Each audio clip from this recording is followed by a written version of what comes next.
Bonjour, aujourd'hui nous commençons le 12e chapitre de l'année, le chapitre de statistiques. Il y aura beaucoup de choses que vous connaissez déjà, car vous les avez vues en 5e ou en 4e. Donc nous commençons par la moyenne d'une série statistique.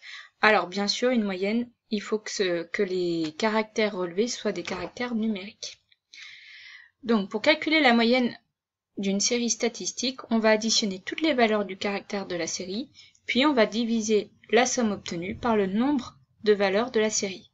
Par exemple, si on a x1, x2, x3 jusqu'à xp valeurs, on va alors calculer la moyenne qui va être égale à x1 plus x2 plus x3, etc. jusqu'à xp divisé par p, car il y a p valeurs. Prenons tout de suite un exemple. Sophie a calculé le temps qu'elle a passé devant la télévision la semaine dernière. Voici les résultats qu'elle a obtenus. Donc, nous voyons ici les jours de la semaine et en dessous le temps qu'elle a passé en minutes devant la télévision à chaque fois. Je vous laisse calculer la moyenne. Donc, je vous laisse mettre la vidéo en pause, faire votre calcul et vérifier ensuite si c'est bon.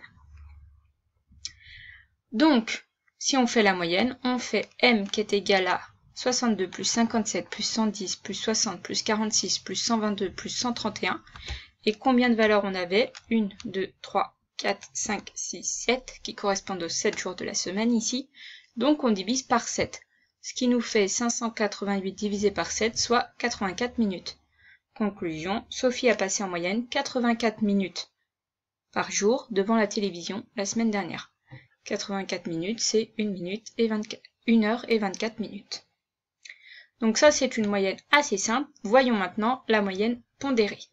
Donc on va dire qu'une moyenne est pondérée quand à une valeur, on va associer un coefficient ou un effectif. Donc pour calculer une moyenne pondérée, on va faire le produit. Le produit, c'est le résultat de la multiplication.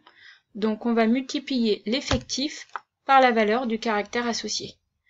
On va ensuite additionner tous ces produits et diviser la somme obtenue par l'effectif total de la série. Donc si on a N1, N2 jusqu'à NP qui vont donc être les effectifs des caractères X1, X2 jusqu'à XP, on va avoir grand N effectif. L'effectif total, c'est la somme de N1 plus N2 plus N jusqu'à NP. Donc on va l'appeler grand N.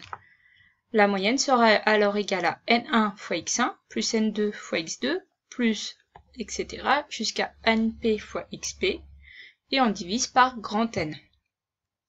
Prenons tout de suite un exemple. Donc, chaque élève de 4e B du collège de Potigny a indiqué le nombre de livres qu'il a lus durant le mois de septembre. Voici les résultats de l'enquête. Donc ici, nous avons le nombre de livres lus et ici, les effectifs. Calculez le nombre de livres lus en moyenne par les élèves. Je vous laisse mettre la vidéo en pause, essayez de faire le calcul par vous-même et ensuite vérifiez que vous avez réussi. Donc, si on calcule l'effectif total, donc l'effectif total, c'est la somme de tous les effectifs, c'est-à-dire 12 plus 4 plus 3 plus 3 plus 1 plus 1 plus 1, c'est donc égal à 25. Ensuite, ici, donc, on a décidé de faire un tableau qui rajoute une ligne avec l'effectif fois la valeur. Ce n'est pas obligatoire, on peut directement faire notre calcul sans utiliser cette ligne. Donc, effectif fois valeur, ici 12 fois 0, ça va faire 0, 4 fois 1, 3 fois 2, 3 fois 3, 1 fois 7, 1 fois 8, 1 fois 15. Donc la moyenne va donc être égale au nombre qu'on aura obtenu ici, qu'on peut écrire soit directement 12, 4, 6, 9, 7, 8, 15, soit on garde la forme sous produit, c'est-à-dire avec les multiplications, divisé par l'effectif total que nous avons calculé ici. On obtient donc 49 sur 25, soit environ 1,96. Les élèves de 4e B de ce collège ont lu en moyenne 1,96 livres au mois de septembre. Parlons maintenant d'une fréquence. La fréquence d'une valeur est donnée par la formule F égale effectif de la valeur sur l'effectif total. Donc là, il n'y a rien de compliqué. On regarde le nombre de personnes, d'effectifs, qui correspondent au caractère, divisé par l'effectif total. Donc par exemple, dans un collège de 105 élèves, 101 ont participé au concours Kangourou. La fréquence de participation à ce concours est combien d'élèves ont participé à ce concours? 101.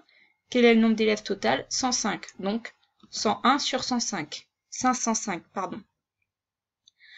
Ce qui correspond ici à une écriture fractionnaire. On peut bien sûr calculer cette fraction et obtenir donc 0,2 qui est l'écriture décimale et donc qui correspond à 20%, donc l'écriture en pourcentage.